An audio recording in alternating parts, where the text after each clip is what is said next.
পুতুল দিয়ে যদি কাজ না হয় তাহলে তো সেই দেশে রাক্ষস লাগবে। ফাইট যদি রাক্ষসের মতো করে তাহলে আসলে ছিঁড়েই খেয়ে ফেলবে। This is such a larger than life character. গল্পটা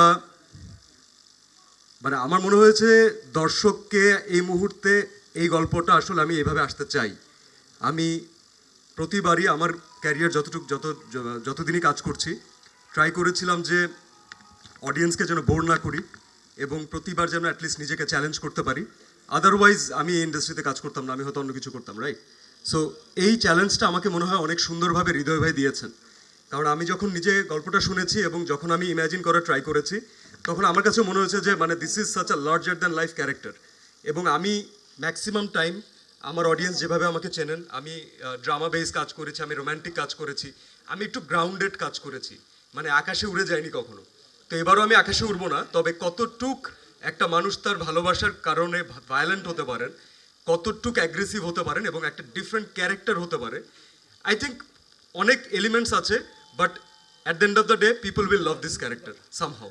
ভিশন ব্লেন্ডার সাইক্লোন প্রো সঠিক ওয়াটের শক্তিশালী মোটর ও শার্প কাটিং এজ ব্লেডের কারণে মাংস কিংবা অন্যান্য মশলা নিমেষে হয় মিহি passion. Vision Blender cyclone pro. এই যে আজকে আমাদেরকে বসে থাকতে দেখছেন যে একটা ফার্স্ট লুক আমরা আল্লাহর রহমতে রিভিল করতে পারলাম, আপনাদের সামনে আনতে পারলাম, দর্শকদের দেখাতে পারলাম। জার্নিটা কিন্তু স্টার্ট হয়েছিল অনেক আগে, মানে অনেক আগে। আমরা আরও 8-9 মাস আগে থেকে এটার প্রিপারেশন স্টার্ট করেছি।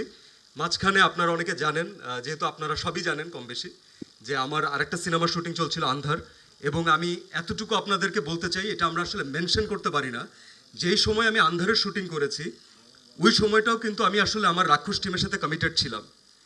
তো আমার ডিরেক্টর এবং আমার প্রডিউসার যদি আমাকে ওই সময় অ্যালাউ না করতেন, তারা যদি আমাকে আরেকটা টিমকে, রায়হান রাফির টিমকে যদি তারা সাপোর্ট না করতেন, আমি এই মোমেন্টে বের হয়ে গিয়ে প্রিপারেশন নিয়ে আন্ধার করে আবার ব্যাক করতে পারতাম না। তারা আমার কারণে শুটিং পিছিয়েছেন। সো আমার মনে হয় আমাদের পুরো আন্ধারের টিম এবং পার্সোনালি আমি তাদের কাছে কৃতজ্ঞ যে তারা আমাকে এই দুইটা সুন্দর প্রজেক্টের পার্ট হওয়ার সুযোগ করে দিয়েছেন। আর আপনার প্রশ্নের উত্তর, আরও 9 মাস আগে প্রিপারেশন স্টার্ট হয়েছে। তো যেই কারণে আমরা যে কাজটা অনেকটা এগিয়ে রেখেছিলাম, তো কাজটাতে ঢুকতে আমাদের খুব সহজ হয়েছে, কারণ আমরা অনেক লম্বা একটা জার্নি পার করে ফেলেছি। এখন না আমাদের চারপাশে এত অকারেন্স হচ্ছে এবং আমরা সাধারণ মানুষ না প্রতিদিন মানে আফসোস করি, একটা সময় নিউজ দেখি, সোশ্যাল মিডিয়া দেখি আর আফসোস করি যে এই দেশে বিচার হবে না, আরে এইটার তো কিছু হবে না, এলো তো হবে, এই মানুষের সাথে তো এমনই হবে। বাট আমাদের কি ভেতরে ভেতরে একটা আফসোস থাকে না যে যদি আমি এটার একটা প্রতিবাদ করতে পারতাম, যদি আমি এটা রুখে দিতে পারতাম, অথবা আমার হয়ে কেউ প্রতিবাদ করতো, রাইট? তো যেই দেশে অথবা যেই সময়ে আমরা বাস করছি সেই সময়ে যদি পড়ি, তারপরে হচ্ছে যাদেরকে আমরা বলি যে সুন্দর সুন্দর মানুষ, এখন তাদেরকে দিয়ে যদি জিনিসটার কাজ না হয়, পুতুল দিয়ে যদি কাজ না হয়, তাহলে তো সেই দেশে রাক্ষস লাগবে। বিষয়টা হচ্ছে আপনি কিসের জন্য ফাইট করছেন, এবং ফাইট যদি রাক্ষসের মতো করে তাহলে আসলে ছিঁড়েই খেয়ে ফেলবে। তো রাক্ষসের ফাইট রাক্ষসের মতোই হবে ইনশাল্লাহ। Thank you.